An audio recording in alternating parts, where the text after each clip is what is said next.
Hi everyone, it's Carol here, the founder of the Sleep Success Academy. And today I wanted to reply to a comment that I received on one of my YouTube videos. It was the video about creating a stronger sleep drive. And the viewer actually put this comment on there. He says, the same old sleep hygiene tips we have heard a million times. And just by the way, chronic insomniacs cannot take naps. They are not able to, just so you know. And the first thought that I had when I read this comment was that my heart goes out to this person because they are obviously suffering with lack of sleep. And it's true. Everything he said there is true. It is the same hygiene tips, and it is not possible for a chronic insomniac to take a nap. I know I've been there. And what I want to say though, the sleep hygiene tips on this video were not really directed towards chronic insomniacs. They were more directed towards people who have their sleep somewhat under control and now they're really wanting that more deep, refreshing sleep. So it's almost like sleep deprived individuals are in continuum, right? So on this continuum, you have like the people that are really, really sleep deprived that behavior is not the issue and their nervous system is totally dysregulated and nothing they do is working. And then you have like towards the middle people who have the odd bad night, but they're doing a lot better with their sleep. And as we move along this continuum of where we find ourselves on this journey to better sleep roadmap that I have in my program, then we start looking at how do I build even better sleep. And this is where this video was geared to those people who actually are sleeping but are wanting to get more deep, refreshing sleep. Therefore, they've moved along from chronic insomniac to just an okay sleeper and they want to become a better sleeper. And so, why do I say there's a continuum and there's no one right answer? So, if you know me, you know that I always talk about the three components to better sleep. When someone is not sleeping, the first thing I do is I introduce them to these three components to better sleep. We have our emotional well being, our mindset, and our behaviors. On my free resource page, there's actually a free resource you can get.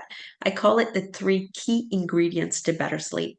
Because in that video, I talk about chocolate cake and how you need all these ingredients to make chocolate cake. And if you take the chocolate out, you don't have chocolate cake, you have cake. Or, if you don't have flour, your chocolate cake is not going to be okay. So it's the same with our sleep. We need to have all key ingredients in order to create this deeper sleep. And my thought when I read that comment is that this viewer or this listener probably has tried sleep hygiene tips because I did when I wasn't able to sleep. I tried everything I could think of, but it wasn't working because that is not the issue that he has. He's a chronic insomniac, yes, but there's a different root cause issue. So go to my website, download that free resource, three key ingredients to better sleep, and educate yourself on these three, but I'll also talk about them here a little bit. So, what do I really want to say about how to take in this information, I guess, that you're listening to me talk about, or anyone else that is telling you how to get better sleep? First of all, you can only be your own detective for yourself. So, if somebody is telling you to follow sleep hygiene tips and they're not working, then that's information. That's not that the sleep hygiene tips aren't correct. They're just information that you've gained, but that is not the root cause of your sleep issue. So the first thing I want you to look at is your emotional well-being. I always start at our emotional well-being because this includes our emotions that we feel along with the state of our nervous system. So if you are someone who is always hyped up, who has a lot of anxiety, who feels a lot of frustration, whether about sleep or in life in general, it doesn't matter. A nervous system will react the same way, regardless of the situation, because we're all programmed the same way. Our nervous system is programmed to warn us of dangers that are around us. And we feel that through our emotions, through our heart rate being increased, through having excess cortisol in our system, through having more anxiety. It shows up differently for everybody. For me, the minute I get dysregulated or I get stressed in my life, I stop sleeping. It happened to me again last week. There was something big going on. And even though I felt calm, I couldn't sleep. So I knew my nervous system, well, I wasn't really feeling calm. I just wasn't feeling the level of anxiety because the anxiety was there, but I was also the freeze state of our nervous system. It shuts down the feeling of the emotions. So my nervous system was feeling very active, like that. I'm going to do a new thing here, like the duck that is, sitting there and he looks really calm and the water is still. So that's the freeze state, but underneath his feet are going 100 miles an hour. So that's the fight or flight underneath the freeze. And so I couldn't sleep because my nervous system was dysregulated. Now, I got up, I did some tapping, I did some mindfulness, I did things, but nothing worked in that moment because I had a big event or big issue I needed to deal with that was causing the stress. The next day, I was able to figure that out, do it, and then the night after, I slept so well because I had the emotional well-being under control again. I had to regulate it, my nervous system, by taking action in order to fix the issue that was happening. See, so your emotional well-being, the minute we get dysregulated, of course, we're not going to be able to sleep because our nervous system wants to protect us. And when we are asleep, we don't have the awareness of what's going around. So our nervous system will keep us awake. So that's the first thing we look at. The second thing we look at is our mindset.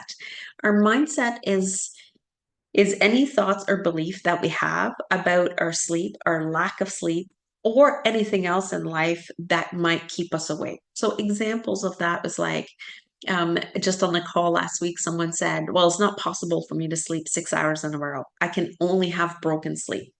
And so therefore, what is she creating in her reality is this belief, I can't sleep 6 hours in a row. So we do some exercises to start switching those beliefs. Another lady actually posted in the Facebook group after rewatching the call, and she said her limiting beliefs were so strong that they were crazy glued to her. And so it's been taking her time to rewire those limiting beliefs into more empowering beliefs. And she said, but a year ago, if you would have told me that I could sleep without any sleeping aids, I would not have believed you. Yet I've been sleeping without sleeping aids for months now. And so see, her mindset was that it's not possible to sleep without sleeping aids, whether it be pills, whether it be melatonin, whether it be something. And now she's sleeping without it. And so her mindset has changed. So emotional well-being, then our mindset, we got to look at that.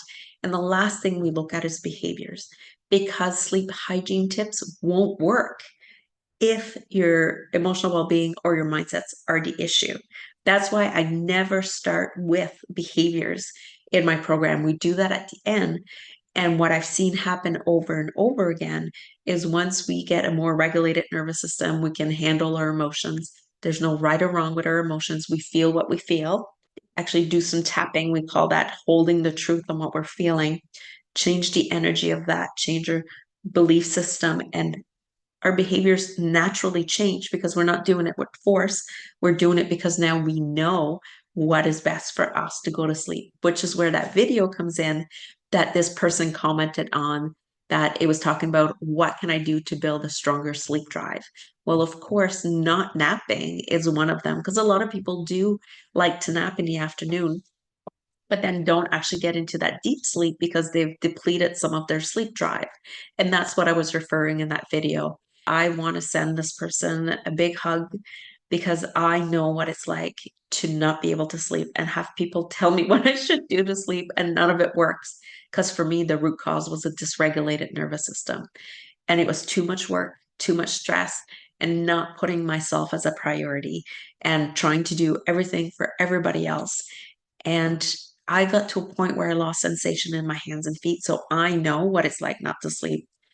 And I also know that it's possible to fix our sleep issue. And that's what I do. That's why I'm here supporting you, giving you these videos, these free resources, so that you can start your journey to better sleep as well. If you're interested in anything that I have, just email me support@sleepsuccessacademy.com and I'd love to chat with you. And if this video was helpful, just share it with your friends, share it on your Facebook page, or share it in an email to anyone who might need to hear this information so that they can get their sleep back on track as well. That's it for today. Bye.